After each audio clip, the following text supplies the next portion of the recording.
Welcome back to the Law School Toolbox podcast. Today we are talking about thinking ahead to studying for the bar exam.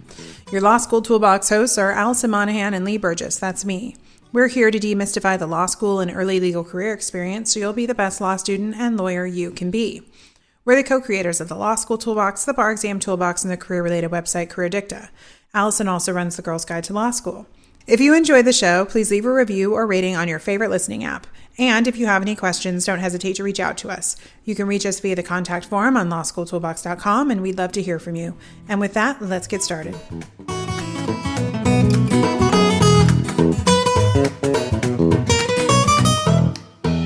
Welcome back to the Law School Toolbox podcast. Today we're talking about preparing for the bar exam in 2021 or maybe even 2022 in COVID and let's hope post-COVID times. Woohoo! Woohoo! All right, well, where are we? Oh my gosh.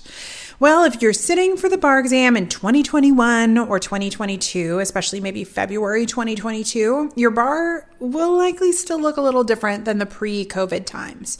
I think a lot of the country will still be sitting for online bar exams, possibly even in February, depending on how the world looks. And I think some of you might even have to decide whether or not you're okay sitting in a state with an in-person exam or deciding to take an online exam somewhere else. So today, what we wanted to do was to give you some guidance on preparing for the upcoming bars and how COVID bar exam life is different from pre-COVID bar exam life, but yet still the same because you're still studying for the same bar exam. Right. It's like same, but different. Yeah, exactly. Well, first off, let's talk a little bit about how the online bar exam works because people may not, unless you've been kind of monitoring this, you may not be really that familiar with what's going to happen if the exam is actually given online. So how does that work? So you take it at home, usually. I guess you could take it in an office space, but they have very strict requirements about the space that you can take it, what can be in the room, making sure that you're alone. Each jurisdiction will have all of these different rules. But most people I know have been taking it at home. You are subject to electronic monitoring, so they are recording you. So some people are really freaked out when they find out that there's a little light on your computer is going to be on because there's video monitoring. But they are doing that to, I'm going to air quote, keep you from cheating because I know that's their intent, although there are some big problems with some of this electronic monitoring. There's a very strict schedule. You have like a question and then you might have a few minute break and then you have another question and a few minute break, or the multiple choice is broken up to kind of different sections, but you still sit down and do it on the computer. The exam is still taken over 2 days unless you get certain accommodations, and everything's online. Gone is the bubbling the Scantron in for the MBE. You were already probably typing your essay answers, but the big difference for a lot of people is you're not going to have paper questions. You're not going to have scratch paper in some jurisdictions, and you're not going to be able to mark up the MBE questions. You're doing it all on the computer, and I think that's the biggest shift for most people. Right. And I think particularly with the essays and the performance tests, people kind of really, have freaked out a little bit about the concept of this. And depending on the jurisdiction for the performance test, you may or may not have scratch paper. So that's obviously something you want to look at. But at least for the essays, generally speaking, you're going to have to outline your answer on the computer. You're not going to be able to highlight anything, with a pencil. You can't make notes, that type of thing. So, I think there was a lot of concern in the beginning that this was going to be virtually impossible for everyone. But as it turns out, a lot of the pass rates were actually higher, which is kind of interesting. People seem to be doing well. Yeah, who knew? People are adaptable. It's possible. People are adaptable. We've talked a lot about this over at the Bar Exam Toolbox podcast. So if you're a listener and you're getting ready for the bar, you probably want to check that out as well. But for some people, I think this exam online is a little bit easier. I think the fact that you don't have to travel to the exam site and you're not in a room with thousands of people and you might be in a place of comfort versus, a cold auditorium. I think a lot of people seem to be performing better under those conditions. Maybe even the frequent breaks, maybe being able to have more access to food and snacks, all of that kind of stuff seems to be making some sort of a difference. So I think for some people, maybe instead of feeling it's harder, it's just going to feel very different. And there's going to need to be getting over that hump that maybe if you're used to being able to mark up questions in a certain way, if you're used to being able to take exams in a certain way, this may feel very challenging. But if you can create these new habits, the data would seem to suggest that for a lot of people, this is a better testing environment.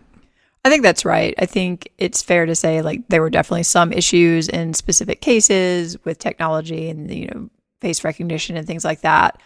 But overall, I think it was not the absolute disaster that everyone was kind of anticipating, that you were going to have to not have any scratch paper and this was going to be so challenging.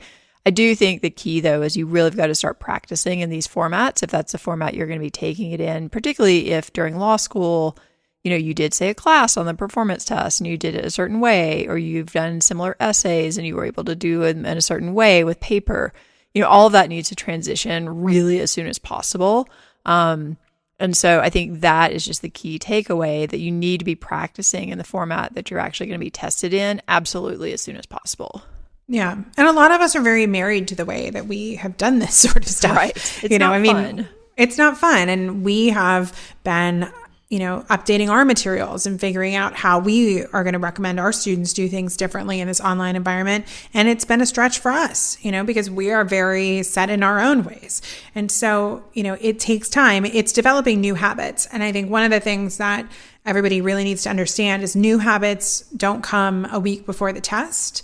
You need to do them the entirety of the time. So if you really have to change how you've been doing things, you need to start the very beginning of your study changing them, because, just like you can't memorize all the material in the bar in the last 2 weeks to 10 days, depending, even if a bar provider tells you can do that. That is a bad idea. Trust us. It's a bad idea. You can't change a habit in 10 days to 2 weeks either. You need a lot more time to do that.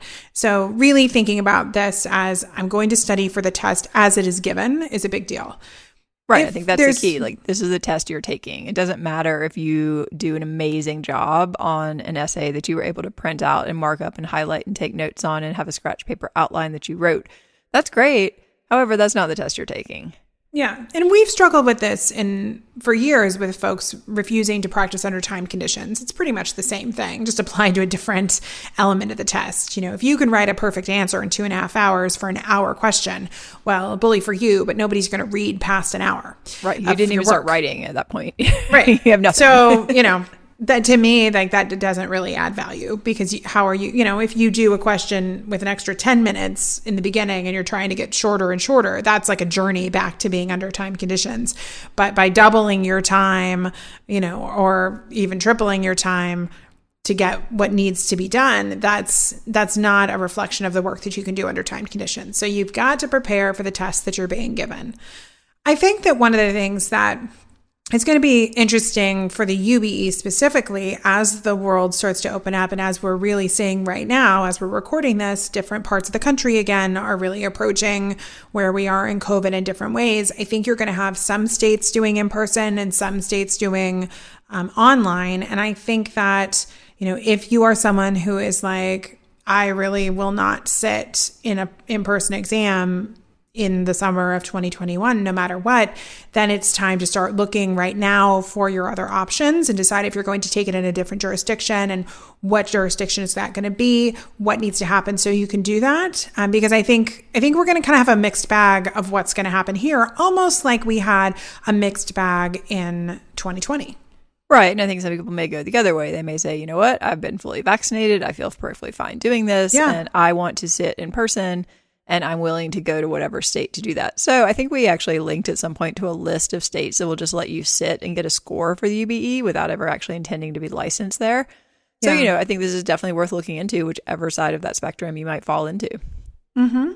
Yeah. I mean, you really want to make sure that whatever, situation that you're setting up for yourself is going to set you up for success. And, other things you want to think about is, where are you going to take the MPRE? That is typically in person. Are you going to do that locally? Are you going to wait until August thinking that you might be fully vaccinated then? Like, a lot of this stuff, I mean, even as I say this stuff, I always feel like, is this really our life? That we say like, well, if you're fully vaccinated by August, then go ahead. I'm like, we'll definitely be fully vaccinated by August. Like, that'll be good. And you're like, well, I don't know, maybe not. Well, I mean, like, I mean, I pretty much who knows at this point? Like, who knows? August seems like a million years away. 6 months could be anything. You never know. But I've decided that it's going to be my birthday present in May that I'm going to be vaccinated. So I'm operating on that assumption. Well, see, my birthday's in August. So how about I go ahead and go with you and say, we'll get vaccinated in May. I'll share it. We'll share. But that's what we'll do to celebrate your birthday. Well, so we can hang out. We literally don't know. So I know. I think people just have to sort of roll with the information available and make the best decision that they feel like they can make under the circumstances. Yep. One thing actually that came out of, there's been a lot of talk about why do we think the October, for fall exam scores were higher. And one reason that seems fairly obvious to me is just that people had more time to study. So I think if someone's listening to this as a 3L, I think it's time to consider, like, do you need or do you want more than that 8 to 10 week compressed period to study for the bar? Yeah. I mean, there's nothing saying you can't start studying as soon as you finish listening to this podcast. Exactly. Yeah. I mean, I think there's actually a lot to be said for starting early. And, it's just been so ingrained in people that you graduate and then you take a few days off and then you start your crash course. But that doesn't have to be the way that you prepare. And I think for a lot of people, there are real benefits to starting. I mean, we're not saying starting 40 hours a week, but starting some prep early, I think, is something worth really seriously considering. What do you think people should think about or do in that case? Well, I think first, if your school has classes on the bar, you should take them. I mean, that seems like a no-brainer, but... Well, it is, but I used to teach some of those classes. And the second piece is you should actually learn something from them, because I definitely had a lot of people who are checked out of my class, and we all can imagine I am a very riveting professor. So it can be really just hard to imagine somebody not wanting to pay attention to my lectures. But I definitely could see a lot of people saying, like, why do I have to do this now if I'm going to do bar prep? But if you're in one of those classes, like, show up, get feedback, do the work, because anything you can do to chip away at the pile of stuff that you have to learn is going to get you there. And you're probably getting either a grade or a pass fail. You might as well learn something while you're in it. So take the class if your school offers it, and then pay attention, which is important. Next, I think that there are other things that you can do, partly by evaluating where your kind of pain points in law school have been. Are you someone who is struggling with multiple choice? Well, let's see. Right now it's March, which means that if you were studying for the July exam, you could sign up for a tool like AdaptBar right now and get access all the way through the summer. So you could be starting to do, 100 MBE questions a week, which you're like, well, that's not very many. But I think we're 20 some weeks out from the bar. And let's say it's just for the next 10 weeks. Well, if you do 100 questions a week for the next 10 weeks, and you're only supposed to do 2,000 plus questions through your entire bar prep, you're kind of halfway done. Exactly. The time you start your bar prep. Now, you'll probably even do more. But I think that you really start to see when you look at the numbers, how much of a benefit you can gain by just doing a little bit of work. What if you worked on the bar for 5 hours a week for the next 10 weeks? How different is that? And how much additional time is that going to add on to your study schedule? I think that it's when you really start to break it down and look at this as an investment, a little bit of time in now is going to really get you to a much different place when you sit down to start studying full time.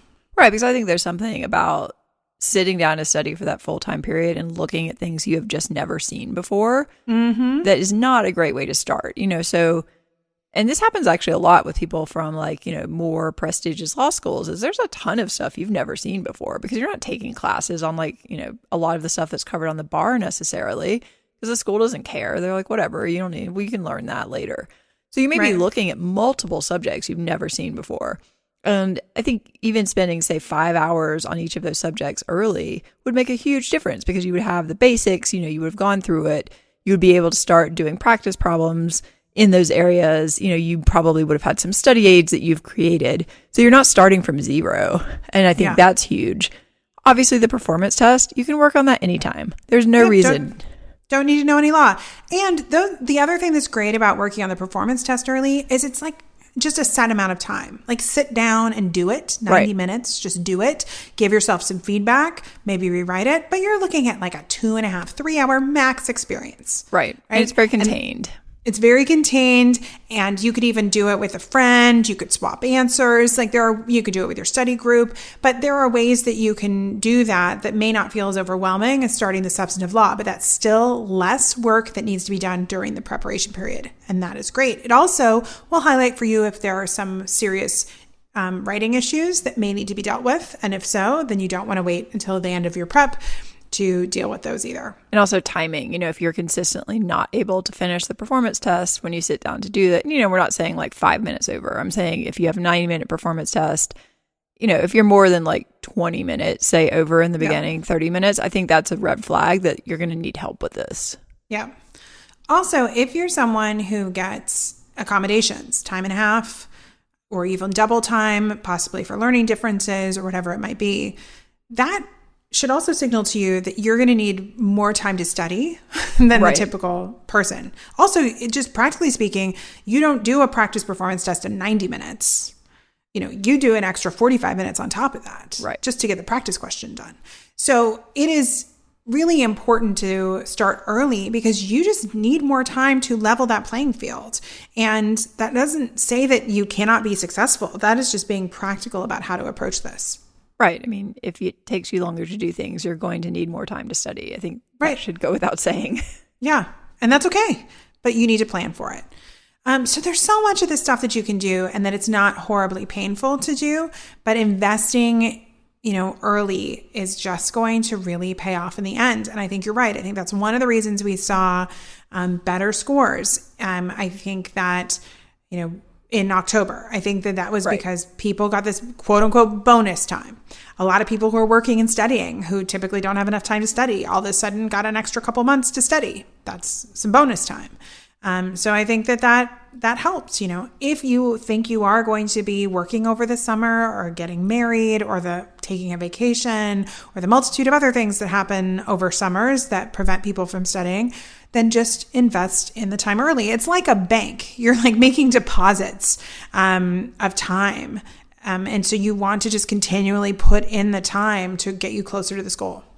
What do you say to people who say, okay, that sounds great, but I know that I'm just going to get so burned out if I study early that I'm just not going to do it? Well, I think that that's why you have to be conscious about how you are allocating time. You shouldn't be studying 20 hours a week for the test right now. It's March right now when we're recording this. So I wouldn't be studying 20 hours a week unless you gave me a really good reason to do it. You need to kind of justify that to me. But by capping what you're investing in, I think it allows you to be less intense later. And that means that you're going to be able to keep a very strict study schedule of a reasonable amount of time, 40 to 50 hours a week if you're studying full time. That's going to allow you to take care of yourself, go outside, see important people in your life, hopefully not just over Zoom, take your dog for a walk. You're going to find more balance, and that's going to keep you from being burned out. But we're not asking you to go all in. We're asking you to invest in this, piece so you can set yourself up for greater success. Well, I think it's good practice too, just to say, to make a commitment to yourself this week, I'm going to do a performance test and I'm going to do, 100 MBE questions. And then practice doing that. You're basically ramping up to that time where you're going to be doing this full time. But, if you, again, can't motivate to do any questions or can't motivate to do any performance tests, again, that's kind of a red flag of how are you going to be able to study when the time comes? You need to figure this out. Yeah, that's very true. And while you're in school, you might be able to access, your academic support. That you may have even a bar prep professor. You may even be able to get additional feedback or additional support by it not being peak bar exam season that you couldn't get over the summer because they're going to be super busy. Right. I think if you go to the person at your school who's in charge of bar prep and you say, look, I want to start early. Can you help me? Right. Hopefully they are willing to help you and to meet you where you are and say, yeah, we can have somebody look at your essays. We can get you access to the certain materials that you'd like to have. Hopefully they're willing to help you out because it's in their best interest for you to pass. Yeah, 100%. So when you're thinking about bar prep in COVID times, I think even separate from how you're going to sit for the test, I think that there are a few things that, you want to think about when you're thinking about like the summer or the preparation period. Now, again, everything is virtual. Most things were already virtual in the bar prep world, but now everything is virtual. So you can study anywhere. And if you're taking the test virtually, you can kind of take the test anywhere as long as you can meet all of those requirements. That's really opening up a lot of possibilities to saving money, to maybe reducing other life stressors, being able to, move to somewhere cheaper, be in a better situation. But I think you want to start thinking about that early too. Like, how can you set yourself up so your prep period, maybe with this additional remote flexibility, is as set up for success as possible. And I want you to think about, especially if you've been in a virtual learning environment, like what worked for you? What were your pitfalls? Like, did you do well when you were doing tasks on your own? Did you really miss having that accountability? Were you lonely? I mean, you can create community with friends and people at your school. You can also hire a tutor to like chat with you and be that accountability. Like, you just went through this experience probably of doing more remote schooling than you've ever done. So what did you learn? Apply it to this situation. Yeah, I think that's right. I think this is a good time to evaluate, like you said, kind of what your personal pitfalls are likely to be, and also how you learn best. I think people that we talk to who have failed the bar, that did not expect to fail, we hear the same things over and over. And one of the key things we hear over and over is, I spent all this time watching these videos and they just did not help me. I mean, you should really evaluate, I think, at this point, if you want to watch all of these videos, because it is not necessarily an effective learning strategy for most people, and certainly not in topics that you were already very familiar with. Right. 100%. So, you have a lot of information about how you learn. It's great to think about that before you go in, before you invest a lot of money into these preparation materials. Think about what works for you. Think about what you need. There are lots of ways to prepare for the bar exam, despite what you may hear. There are not just one or two ways. And in the end, nobody really cares how you prepped for it, only that you passed. Right. I think, every single day, I feel like almost at this point, I'm hearing about some new product or new thing that I'd never heard of, because we talk to a lot of people and they're telling us like, oh, I'm considering using this instead of that. Have you heard of this? It's like, oh, that looks really interesting. So I think particularly in the last like 5 to 10 years, I think there have been a wealth of new products that have come out that maybe your professors or, your parents or your friends or whoever, older lawyers, you're just not familiar with. Yeah. And they're just much more targeted. Like, I know that I'm a very visual learner. So when I look at some of the stuff, I'm like, oh, that is so cool. Like, I definitely would have used that. But other people don't learn that way. So they're not going to have that same reaction. So I think it's worth looking around and really thinking about what's going to work best for you, and then focusing, as we've talked about many times, on active learning. So I'm sure we have a podcast on the Bar Exam Toolbox podcast about the importance of active learning, but that's something to really consider. Yeah. I also think that as you think about setting yourself up for bar study success, that there are other lessons from these COVID times that we can really apply and need to keep in mind. The first one is how important our physical and mental health are. You definitely want to make sure that you're taking care of yourself. This is not a world in where you want to run yourself down as much as you can, even though many of us are running ourselves pretty hard. But, it is just kind of amplified this idea that our physical and mental health are so important. So make sure that you are doing everything that you can to stay healthy and get the support that you need. So if you cannot ever find time to cook healthy food, then create a meal train for when you're studying for the bar. That's, I think a lot of people would be happy to drop off soup or whatever for you if that's going to help you reach your goals. So just thinking about what you can do to set yourself up for success is really important. Oh yeah, I've been using. Have you tried this new chef app? A friend of mine it's like home cooking, but it's like a whole variety of different styles. And so a friend of mine actually signed up as a chef, so I ordered some of their stuff, and it's really cool. That's amazing. No, you have to send that to me. I will. Yeah, excellent. Totally not promoted right there, but yeah, it's pretty cool. I know for me personally, one of the things that I have been very much missing during COVID times is community. I'm a very extroverted person who is invested in my friends and social circle, and is really hard for me when I cannot be with other people. So if that is you and you were like me, you've got to come up with other ways to connect with people and find community, because studying alone in an apartment and not talking to anyone is probably not going to be a good thing for you. So think about how you're going to build community, how you're going to continue to connect with people to kind of, set yourself up for moving through this experience without getting very lonely and isolated. Right. I think, part of the community is you have to be kind of careful who you're talking to in terms of other people taking the bar, because that can be a great source of support, or it can be not so great for your mental health.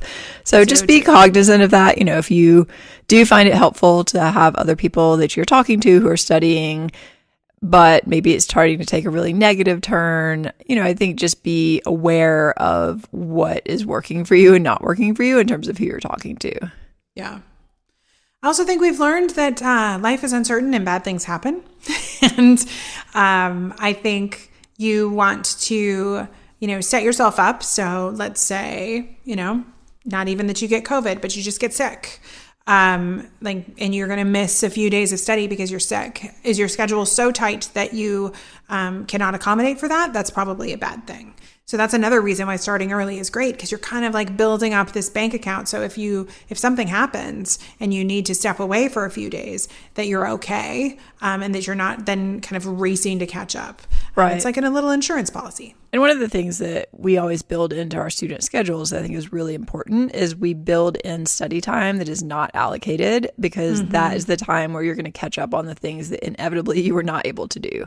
So right. I think that's so important, have even like half a day a week or even a full day, which is basically your catch-up day. And if you're doing great and you've done everything you need to do and you're feeling confident, well, then maybe you take more time off. But I think having that buffer of like, oh, okay, if I missed half a day, I know that I can do stuff later because that's already built in, is really critical. Yeah, I think that's true.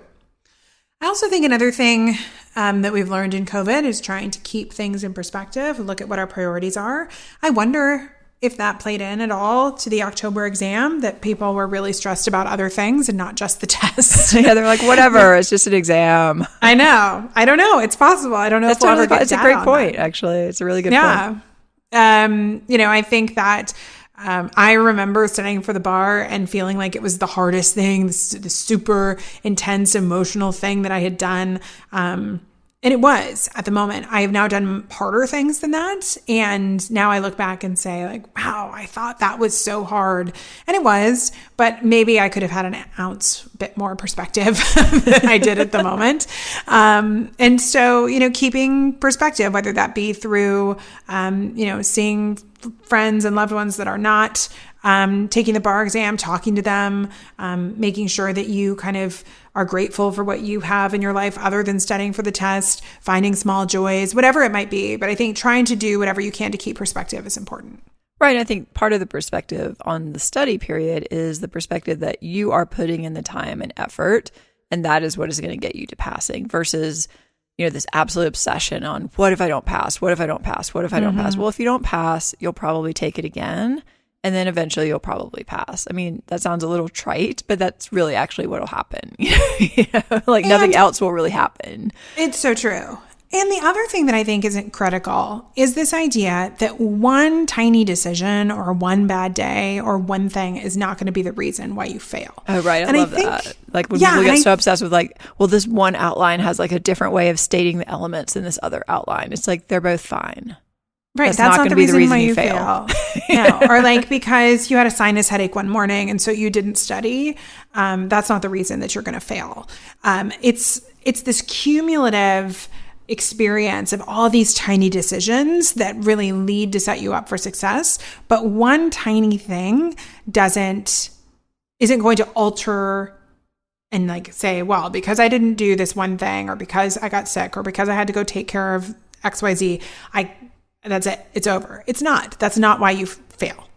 So we have to change our perspective and see it as this marathon. But it's not just this marathon. It's just this idea of like an account. You're just depositing work into it. And if one day your deposit is not as big as the next, that's okay. Deposit something and move on. Keep working towards the goal. It doesn't all have to be perfect. It just has to be good enough.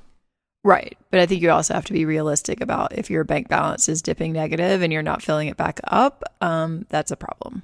Yes, fair point. Gotta keep moving towards the goal. So, I think it's this weird combination of being realistic about your study time and really putting in the time and energy, but not obsessing over every single tiny detail or every single essay, and just recognizing that as long as you're doing enough and you're doing active learning, enough does not necessarily include sitting and passively watching tons of videos and doing nothing else. But as long as you're doing, that active learning on an almost daily basis, you're probably going to be okay. Yeah. And the last piece of that too, I think, is remembering that, it's just not all or nothing. Like, you want to set goals and try and reach those goals, and then evaluate what went wrong, and then keep moving towards your goals. So one of the exercises we do with some students is at the end of every day, we have them write a little journal entry or something like that. That was what did I do well? How did I invest in myself? And then what could I do better tomorrow? Or what are my goals for tomorrow? And I think just evaluating and investing in yourself and constantly saying am I reaching my goals? Am I being able to do a bit better? Am I doing what I'm asking myself to do? That's going to kind of keep you on that trajectory and not get you into the situation, Allison, which I think you're talking about, is that your bank account's in the negative and you're just on this hamster wheel watching videos, and then no progress is being made. Right. So, and it could also be just the same thing with dieting. Sometimes if people slip up a little bit on a diet, then they just decide I'm giving up. So, right. I think you've got to be realistic, but also, not go into that downward spiral of I got sick for a day and then I was lazy for a day, so now I'm just not going to study for the rest of the week. Yep. That's where bad things start happening. Yep. Well, we're almost out of time. Any final thoughts as we wrap this up? Well, I think my final thought on the bar is always, what works best for you as a learner, and it can be difficult sometimes to push against the schedule that someone else is presenting to you as the be-all, end-all option. But I think the more that you can trust yourself and trust your process, the easier it's going to be to get to a point of passing this exam. Yeah, I think that's true. And I think folks just get started, chip away at it. There's just no reason not to. Right. It's not super fun, but it's going to be less fun if you are stressed and feeling like you're running out of time all the time. So just go ahead and get started. It might help with the fear factor too. There's this kind of fear of I just don't know what this is going to be like. And then you sit down and you do a couple of essays and a couple of MBE questions, and you realize okay, this is challenging, but it's basically a test and I can learn how to do this. Yep, exactly. All right. Well, with that, we're out of time. If you enjoyed this episode of the Law School Toolbox podcast, please take a second to leave a review and rating on your favorite listening app. We'd really appreciate it, and be sure to subscribe so you don't miss anything. If you are getting ready to study for the bar exam, you should also check out our Bar Exam Toolbox podcast as well. You can also check out our barexamtoolbox.com website, where we have all of our courses, tools, and one-on-one tutoring programs to help you prepare for the California and UBE bar exams. If you have any questions or comments, please don't hesitate to reach out to myself or Allison at lee@lawschooltoolbox.com or allison@lawschooltoolbox.com, or you can always contact us via our website contact form at lawschooltoolbox.com. Thanks for listening, and we'll talk soon.